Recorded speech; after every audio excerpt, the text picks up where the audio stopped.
What makes the first episode of Chernobyl so unnerving is that it is not actually about the explosion. The explosion is loud, violent, immediate. It tears through concrete and steel and sends a column of flame into the night sky. But the episode is far more interested in what happens after the blast, in the quiet, stubborn refusal to accept what that blast means.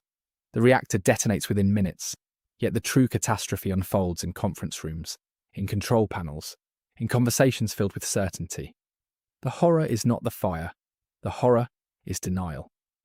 From the moment the control room realizes something has gone wrong, the central conflict is not survival.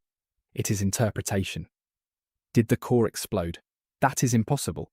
RBMK reactors cannot explode. The statement is repeated like doctrine, like scripture.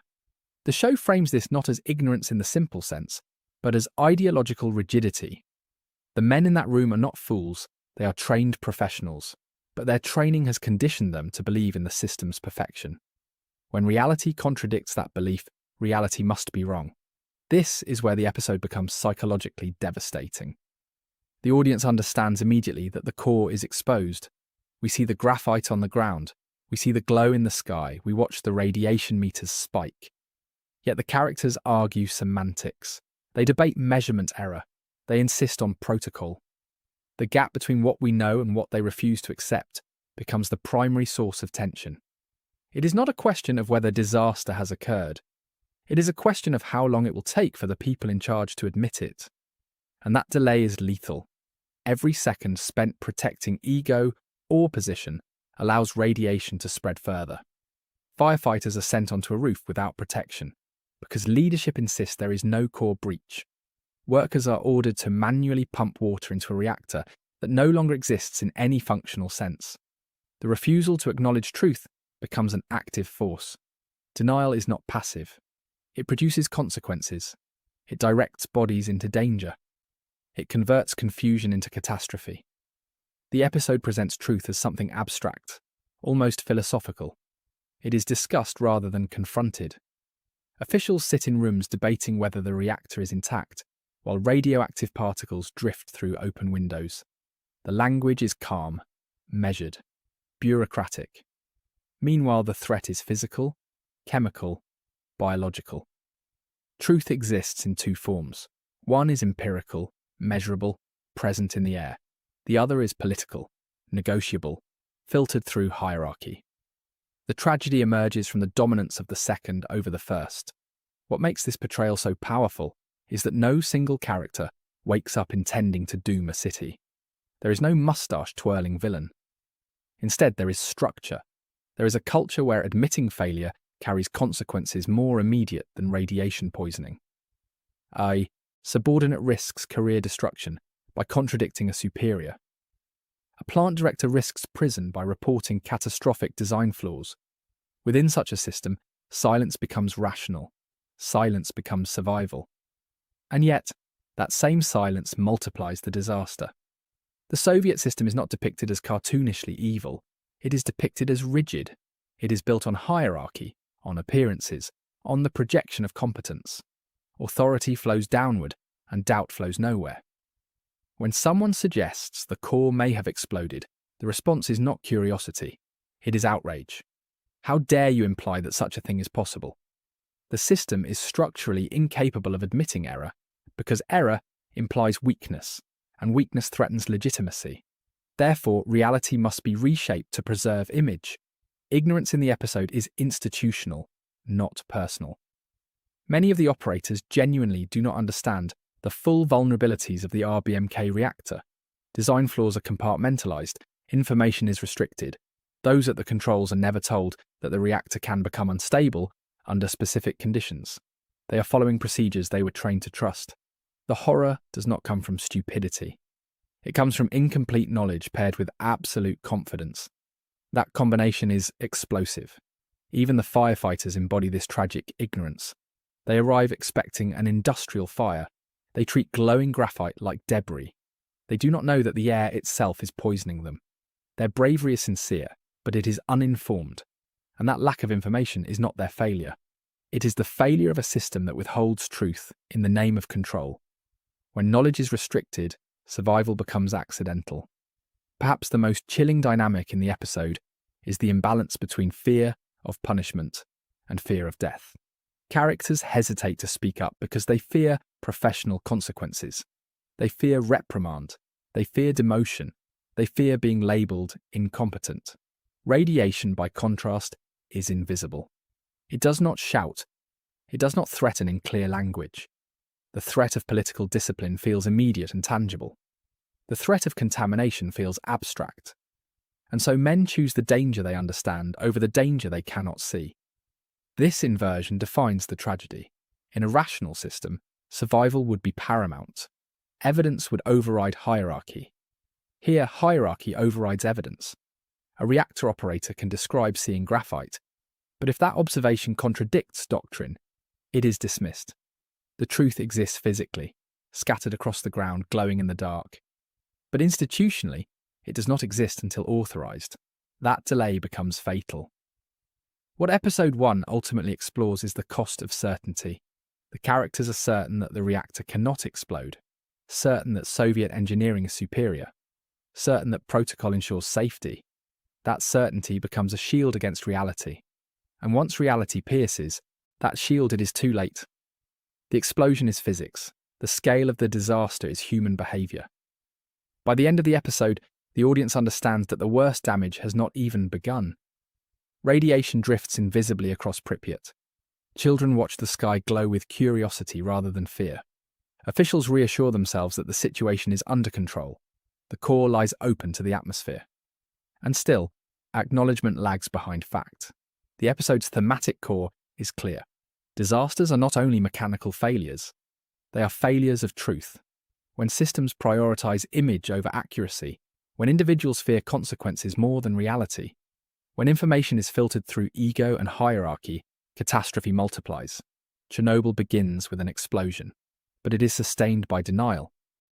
What makes the execution of Episode 1 so effective is not simply what the story chooses to examine, but how it chooses to present it. The craftsmanship is deliberate. The atmosphere is controlled. The show does not rush towards spectacle. It withholds clarity. It withholds comfort. And in doing so, it mirrors the very confusion it is critiquing. One of the most powerful techniques the episode employs is disorientation. The audience is not given a clean schematic explanation of what has happened. We are dropped into chaos, alarms blare. Operators shout conflicting information. Radiation meters spike beyond their readable limits. Someone insists the core is intact. Someone else insists they saw graphite on the ground. There is no authoritative voice immediately clarifying events. This confusion is not sloppy storytelling. It is intentional. It places us inside the system rather than above it. By refusing to orient the viewer with immediate exposition, the episode forces us to feel the instability that the characters are experiencing. But there is a crucial difference. We can sense that something catastrophic has occurred even if the characters cannot. The show leverages that asymmetry. We watch people make decisions based on incomplete information, and that gap between our dread and their confidence becomes suffocating. The confusion becomes immersive rather than frustrating. Radiation itself is depicted with remarkable restraint. There are no glowing green beams, no dramatic sound effects signalling invisible danger. After the initial explosion, the threat becomes quiet. It lingers in the air, it settles onto skin and clothing. It reveals itself slowly through nausea, burns, metallic taste, and failing bodies. The absence of visual exaggeration makes the danger more terrifying. Because you cannot see it, you cannot defend against it. This choice grounds the episode in realism. Radiation is not cinematic in the traditional sense. It does not roar, it does not flash. It simply exists, indifferent and deadly. By refusing to stylize it, the show creates a more authentic dread. The audience is forced to imagine contamination spreading with every breath. The horror becomes internal rather than external. Dialogue plays a crucial role in reinforcing this tone. Conversations are procedural, bureaucratic, technical. Characters speak in acronyms and protocol. They debate reactor mechanics instead of human consequences. Emotional reactions are suppressed beneath layers of administrative language. The effect is chilling. The more clinical the dialogue becomes, the more terrifying the situation feels. This bureaucratic cadence also reinforces the thematic critique. Language is used as insulation. If you can describe the disaster in technical terms, you can momentarily distance yourself from its human cost. By prioritizing procedure over panic, the characters maintain the illusion of control. But the audience understands that control has already been lost. That disconnect intensifies the tension. Even the portrayal of heroism is subdued. The firefighters who arrive at the plant are not framed as cinematic saviors. There is no swelling score announcing their bravery. They are ordinary men responding to a call. They do not know the magnitude of the threat. They assume they are confronting a standard industrial fire. Their courage is procedural. They do their jobs because that is what they have been trained to do. That restraint makes their fate devastating. If the show had dramatized them as action heroes, the emotional impact would feel manipulative. Instead, their normalcy becomes the tragedy. These are not mythic figures. They are husbands, sons, workers. And they are walking into a situation that no one has bothered to explain. The understatement amplifies the horror rather than diminishing it. Perhaps the boldest choice the episode makes is its refusal to provide moral comfort. There is no singular villain orchestrating events. There is no monologue revealing malicious intent. The disaster emerges from layered failures, from arrogance, from systemic rigidity. This absence of a clear antagonist denies the audience the simplicity of blame. The responsibility is diffuse. It exists in culture, in policy, in design, in ego. The episode ends not with resolution, but with escalation. The fire continues to burn. Radiation drifts across the city. Citizens gather to watch the glowing sky, unaware that the air itself is lethal. The sense of inevitability settles in. The audience knows that the consequences will expand beyond anything currently acknowledged on screen, and the episode offers no reassurance that someone will step in and fix it immediately. This lack of comfort is deliberate. It forces the viewer to sit with uncertainty, to feel the weight of unfolding catastrophe without relief. There is no triumphant declaration that truth will prevail. There is only the slow recognition that truth, when suppressed, becomes more destructive. In the end, the execution of episode 1 mirrors its themes. Confusion reflects denial, silence reflects suppression, restraint reflects realism. The show does not rely on spectacle to generate fear. It relies on structure, pacing, and performance. It understands that the most terrifying disasters are not those with the biggest explosions, but those where the people in charge refuse to admit what they are seeing. And by the time acknowledgement arrives, the damage is already irreversible.